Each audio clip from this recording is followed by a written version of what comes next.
Hello, you wonderful people, and welcome to another episode of Crime Centric. This being a show where I talk about crime dramas that I watch. For today's episode, I'm going to talk about the latest episode of City on a Hill. A lot of interesting things went down in this episode, so let's break it down. Well, first and foremost, what I thought was kind of an interesting thing, this episode in particular, is Jackie. Him having somewhat of a conscience. It's like, it happens from time to time where, like, yes, he is a piece of shit, but even sometimes being a piece of shit is too much for Jackie. It's because he went to check on Holly and he saw Holly, I'm assuming her husband and their child, and it hit him and he ends up going to talk to Father Doyle about it, because it's like, one thing, if I'm screwing up my own life and stuff like that, being an asshole, but you're even more of an asshole if you screw up someone else's family situation. So he's even telling Father Doyle to keep Holly in his prayers. He's even saying, like, because I think Father Doyle was telling him, it's like, yeah, use this opportunity to kind of correct some other mistakes that you made or something. He's like, Jesus, all right. And so he proceeds to do that by handling the Ricky thing, because Ricky's kind of reluctant, but like, I don't want to do this. And his mom's like, you just do what this cop tells you to do, blah, blah, blah, blah. And it's his mom's acting a little differently, because like the moment he pushed his mom, I was like, oh, she's about to go off on your ass. But it's like, no, she's fine. And it's like, she's like, I'm sorry, no. She's like, it's okay, baby, it's okay. And I was like, oh. And we find out it's because she was like sober for 6 months until Jackie came up there rolling up, offering the beers. So she wasn't in her right mind at the time, like after everything. So you're like, you kind of feel even, so you're like, okay, so it at least, I don't know, feel better about the circumstances, but you realize it's like, that's not how his mom is all the time. Maybe she kind of has been in the past just because of her drinking and stuff like that, but it shows that, like, obviously a lot of times she can be better, and she does and is better. So for her, it's a circumstance of, because Ricky was kind of like pissed. He was just like, he hit the wall. He was just so upset. Like, the whole situation made him sick, because it's like, he's like, I don't want to lie on DeCourcy. Like, he had my back. That cop treated me like shit. But the fact of the matter is, DeCourcy saw me as just some kid that needed help, and he helped me, and I don't want to betray him. I don't want to turn against him. But in that moment, like, Ricky's mom was like, the fact of the matter is, you don't care about us. We're just like a means to an end to you. The system's corrupt. My boy's only having to lie just so you'd get off our asses about stuff. So it's not like, it's like everyone's out for themselves. And that's kind of something he was kind of getting at. That, like, every man's out for himself. But then, like, he tells the story about, like, how his mom would have him go bum cigarettes from the neighbors and stuff like that. And he's like, yeah, I'd smoke one and come back home, like, empty-handed. Then my mom beat the shit out of me. But for him, it's like, that his mom sending him out on those errands, he's like, it kind of set the course for his life. And he's like, it set the course for every aspect of his life. And he was kind of looking at his ring, and it's just like, because of, like, mistake after mistake, like, he's seen the price people have had to pay for his mistakes, whether it be Holly, like, not being able to, like, talk, may never be able to speak again, like, what he's kind of brought upon her family, what he's brought upon his own family with what he did, because of him, Clay ended up doing what he did to, Benny. So, and he's like, kid, go in there and tell the truth. And then it's just like, wait, what? It's like, yeah, DeCourcy, he figured you were someone worth saving, and, you go and tell that, consider it my, what was it, like, my contrition for today or something. It was something of that nature. And he, like, left. I was like, whoa, I was like, okay, so it worked out. DeCourcy will probably never know that Jackie backed away like that, but still, because DeCourcy was essentially saying, like, earlier in the episode, because his boss came in there happy, like, oh man, is life good, basically.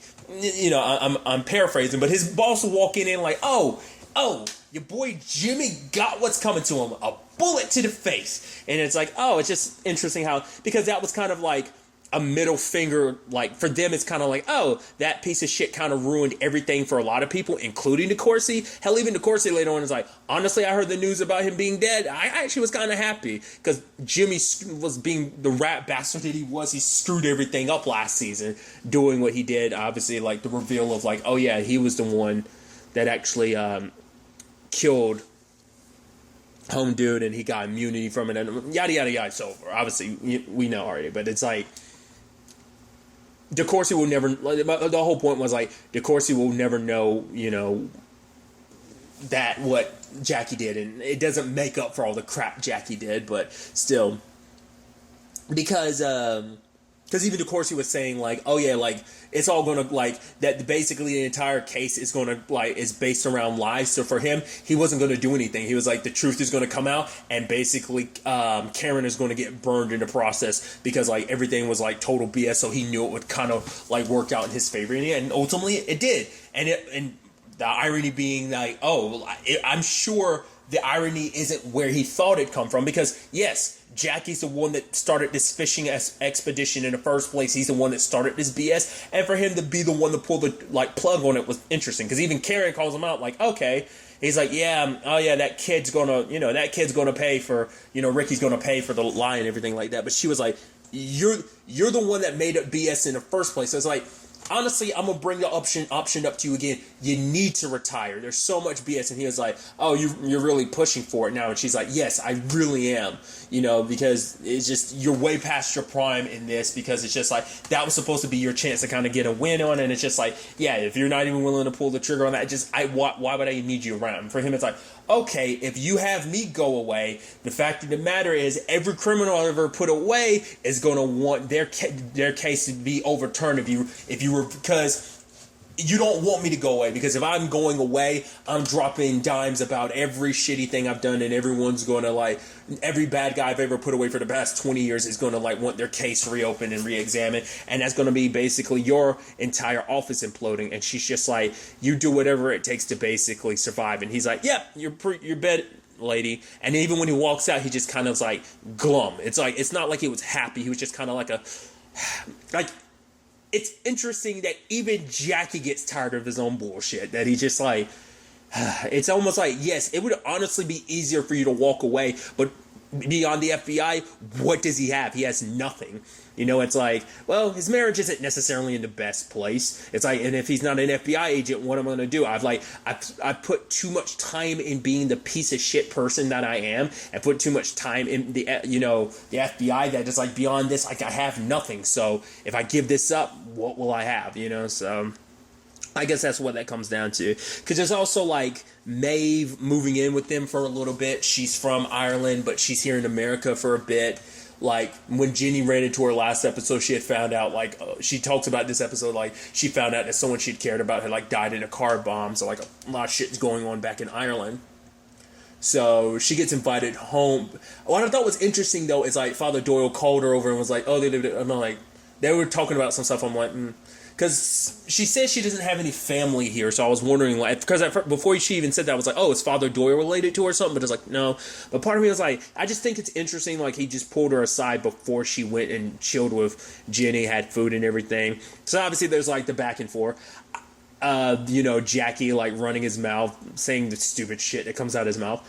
Side note, even though he's like, he's full of crap and stuff like that, is that actually where the story of, like, how Bram Stoker came up with Dracula, is that like legit? Did he, like, I'm sure he hyperbolized a lot of that, but like, I wonder, is there still some truth in the BS that's kind of going through his, like, if so, it is kind of effed up, like, to kind of know that that's where that potentially came from, like, oh, that's what sparked the inspiration for Dracula. And so, like, that's super messed up if that is the case.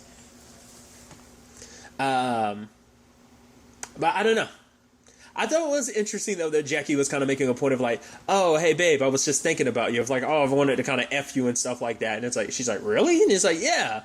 And he's like, yeah, I was kind of hoping that your, like, Irish friend staying here, there'd be kind of a thing. And she was like, what? No, fuck you, Jackie. It's like, what? He's like, I want something a little different. And she's just like, oh, you kind of, because Jenny was actually excited because she's like, oh, you find me attractive. And now it's like, oh, you're trying to get Maeve involved? You're such an asshole, Jack, so... it's almost like, hey, taking a step forward and then taking a step back. Because Jackie can never just win. He just has to, like, always put his foot in his mouth. It's like he can't live any other way without, like, screwing himself over in some shape or form, So there's that side of things. Since I brought up DeCourcy, let's talk about him. So obviously, there's a situation with Junior getting shot earlier in the episode because Anton went after him because of, Kelvin getting dragged into all this stuff. It's like, oh, like, Anton having a prove a point to go after Junior. Obviously, Chris and DeCourcy believe, like, okay, it's got to be either Kelvin or Anton. So they check in on Kelvin. quote unquote has an alibi because like his girl is there with them and proves like an alibi, but like Chris knows her too because it's like, yeah, she kind of does some shoplifting and stuff. But of course he does believe Kelvin that like, yeah, he has nothing to do with it, but he is terrified. So it's like, all right, let's check on an Anton.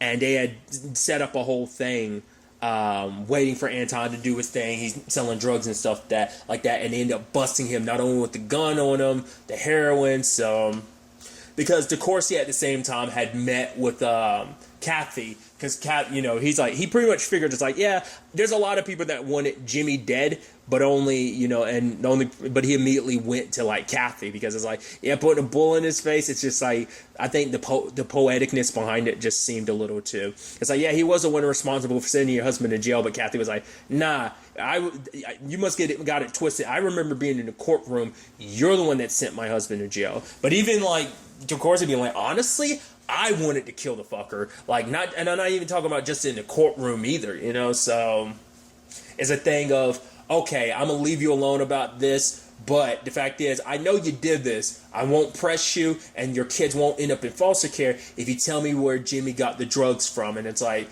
well, he got them from some black guys. It's like, well, was it Anton and Kelvin? It's like, yeah, that might have been the name. So until then, like, bounce, leave me alone,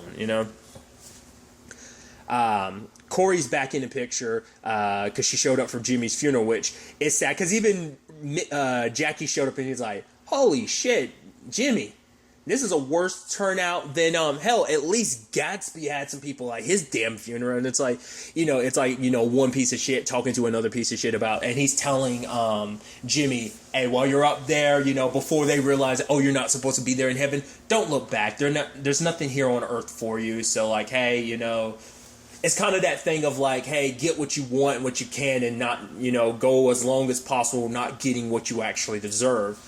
Corey kind of overhearing some of it, and it's kind of saying like, hey, his kids and everything. It's like, they will miss him. And then even Jackie being like, maybe they will, maybe they won't. Kids, kind of live in today. So it's like saying like tomorrow they might end up forgetting. It kind of kids have a tendency to move on from one thing to another. So yeah, they might be sad today, but that won't last forever.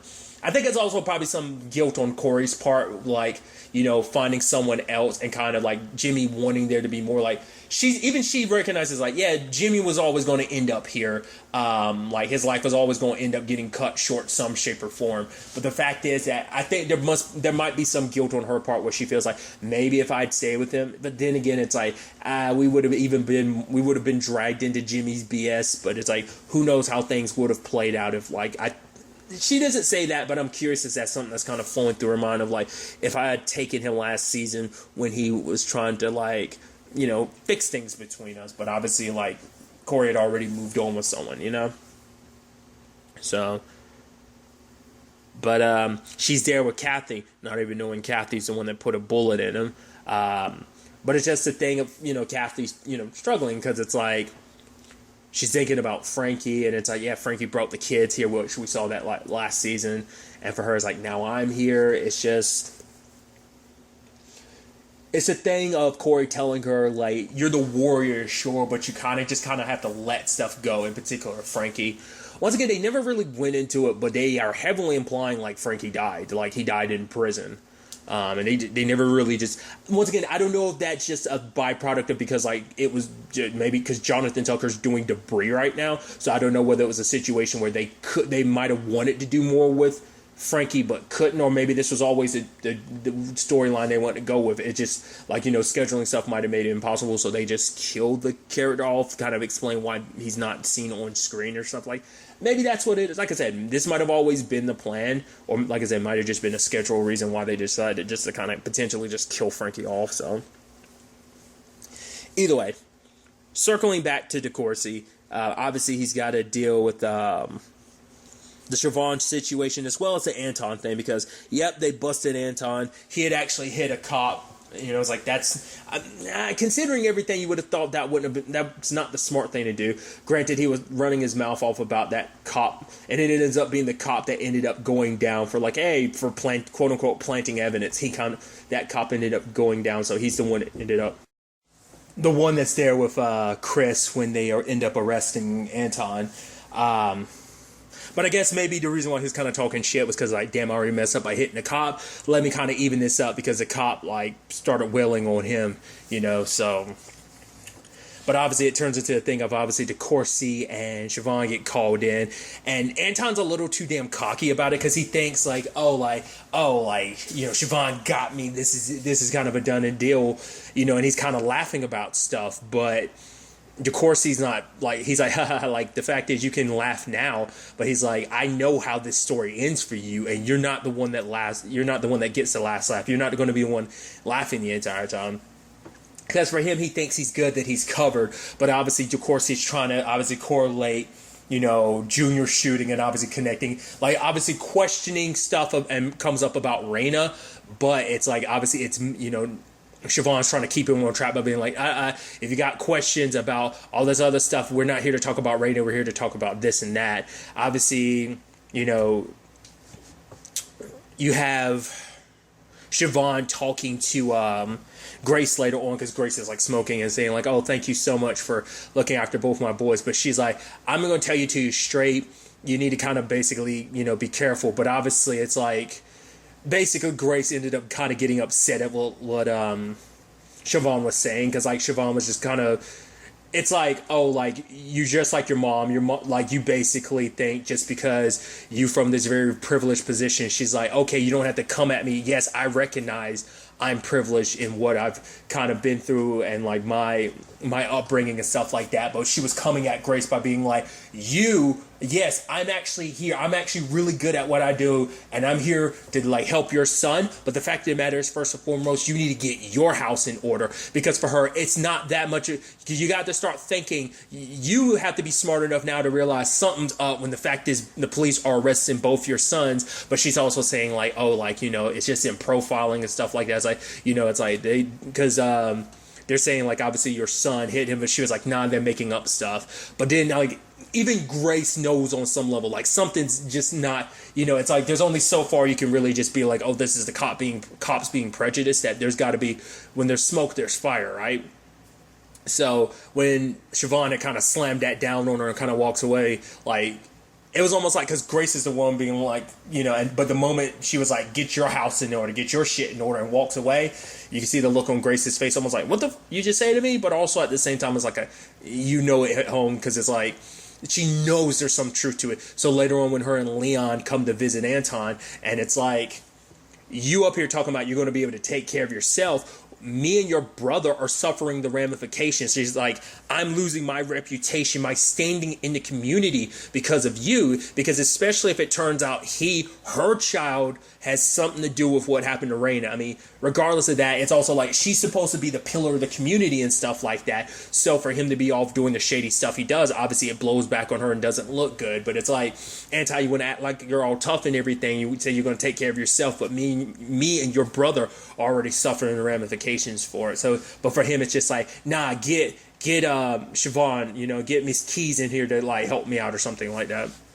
Because Leon was trying to explain to him, like, the fact is, once you're part of the system, there ain't no getting out of it. And he was like, well, look at you. He's like, yeah, I got out, but not after losing years. I miss, you know, people, I miss births, marriages, deaths, you know, funerals and stuff like that. There's a lot you miss when you go away for a long time. So trying to prepare Anton for that, and they just kind of walk away. And I think for, you know, Grace, it finally hits in like, damn, that's not my son that's in there. She's like, all that I've done, like, did I do a bad job raising my kids for them to end up that way? For my son to end up like that, like, that ain't the boy I thought I raised. That ain't the boy, I don't even recognize who that was. So she wants to kind of put on this kind of like walking the, like, you know, from like one corner to the next to kind of show the gangs like, hey, we're not here to like, you know, kind of show her strength, but also to save face a little bit, because the coalition and everything, like, she's a big part of it, and it could fall apart because of Anton and all this. So it's like they're trying to save face a little bit. And during that whole thing, Marco ended up getting shot, and that was the sad thing immediately when it happened to Marco, because you're like, yeah, was it like last episode, maybe that, I want to say it might have been the last episode, it might have even been an episode before that, he had told Kelvin, obviously he got accepted, to BU, to, you know, college.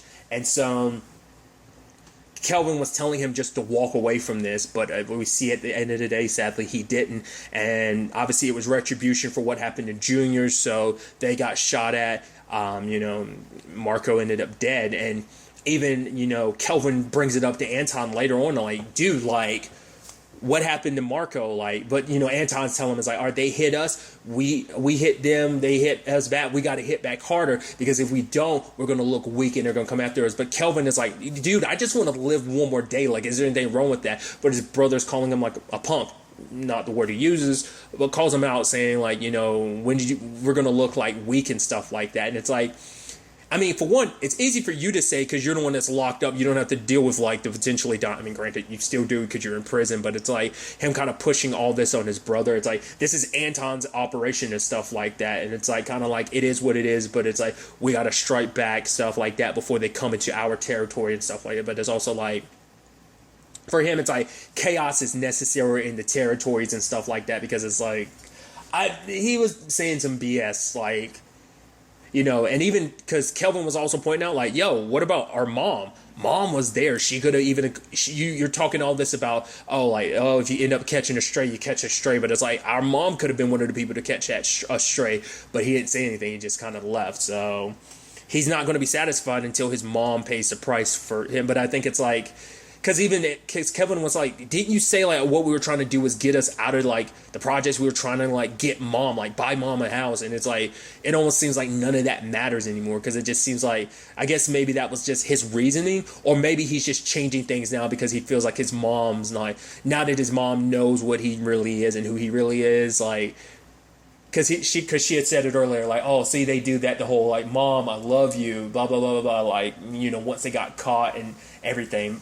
So it's like, it turned to all that, like, oh, I love you, like, this is a mistake or something like that, after they've already gotten caught and stuff like that. So it's not as sincere. It's just kind of like, I need you to bail me out of this situation. But his mom kind of turning her back on him to a certain extent. I don't know. Maybe that's why he was just kind of like, or once again, maybe it's just like, he gave this pretense of like it was about his mom. Like, like I said, even criminals love their mom, but for him, it's like, it's not like I'm really, really going to get you a house. Maybe it was just all supposed to be a front so that he can just do his thing. It's all about power, wanting to feel powerful and be powerful. And that's all that maybe matters to him. Maybe that's all that ever did. So who knows how things are going to turn out on that front.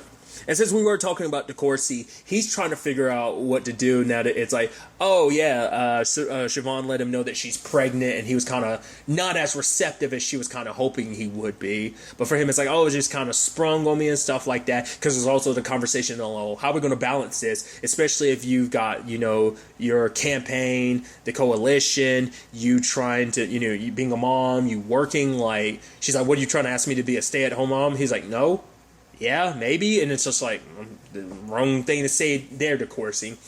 But for him, it's like his mom died of cancer when he was 12. He's like, I got some time with her, but not a lot. And it's just a thing of trying to explain to her that, like, you can kind of get where DeCourcy was coming from, but it's also a thing of, like, once again, just not understanding each other, not taking the time to realize he's in the wrong, because it's almost like him being like, because if you're going to do all this, like, you're going to have to, like, sacrifice some of that stuff. Like, I'm not going to sacrifice my career to be the stay-at-home dad. He doesn't say that, but it's kind of implied with the way he said it. And it's just kind of like, I'm supposed to give up everything I want. It's like, there are plenty of women who've balanced, like, a workforce and stuff like that while also being a parent. Like, it's not like this is a new thing. Plenty of women have done it time and time again, balancing multiple jobs while raising a kid, so... But it wasn't until DeCourcy actually went to talk to Eloise, Siobhan's mom, about the whole circumstance of, like, well, for one, about how he should handle the Grace thing. Because, yes, Grace has a lot of power and stuff like that. But it's like, if you try to go after Grace, like, try to hit her with a car or something like that, both directly and indirectly, it's going to blow back on you. Because, like, basically, all the people you want on your side are going to turn against you. And those same people are the people that you're going to need for Siobhan. Siobhan's going to need as voters when it comes to her campaign and stuff like that. So... it's also the conversation about, the baby and everything, too, of... I forgot what she was necessarily saying to DeCourcy. It was kind of a thing of... it was almost like a, know when to kind of make your like sacrifices and your stances on certain things, because obviously it's a thing of like, yeah, I never would have thought that Siobhan would have ended up with someone he's like me, and she's like another lawyer, because obviously it's like Siobhan never really thought about the like how tough that was going to be. Them both, you know, wanting the same thing, but at the same time also, because she was like, oh, like what you want is selfish, which of course he was like, yeah, I am selfish, but so are you. It's like, that's why we kind of work well together, because we both were like selfish in what we wanted for our careers and stuff like that. But obviously for Siobhan, it's a thing of she wants more now. She wants everything. She wants a career. She wants, but also to be a mother, to have a family. So, like I said, I'm blanking and not remembering everything Siobhan's mom was kind of really talking to DeCourcy about, but I think she opened his eyes up and kind of changed his perspective on a lot of things, even to the point he bought the baby carriage later on to kind of let Siobhan know, like, hey, we are a team in this. Like, the fact of the matter is we're going to be damn good at this, you're going to be damn good at what you do, and we're both going to be damn good parents at this. So we are in this together. Like, I wasn't as, showing as excited as I was, but he's happy to be a dad. He wants a chance to be a dad, so it seems like they've kind of gone back to kind of a united front. Like I said, even though the Grace thing is, and as well as the Anton and Kelvin thing is going to be, make things kind of complicated on that front. So a lot of stuff to keep in mind going forward. Once again, I'm catching up with a lot of stuff, so it's Saturday when I'm recording this. This might go up today. This might go up tomorrow. Obviously, I'm really curious to see where tonight/tomorrow's episode is going, because depending on when I end up getting, because I'm going to try and get to it early. Now that I'm kind of a little less, still like 2 shows behind, but I'm in the process of catching up with it completely. So. Regardless, I'm saying everything in the most confusing way. I'm really interested to see where the next episode takes us with all of this. Now that Anton's locked up, will Kelvin take control of things? Will he take a step back? What's Grace necessarily going to do? It's all going to be interesting to see how it all plays out. But really, that's all I want to talk about. So the next time we meet, be happy, be safe, live life to the fullest, and enjoy it. Good day and goodbye.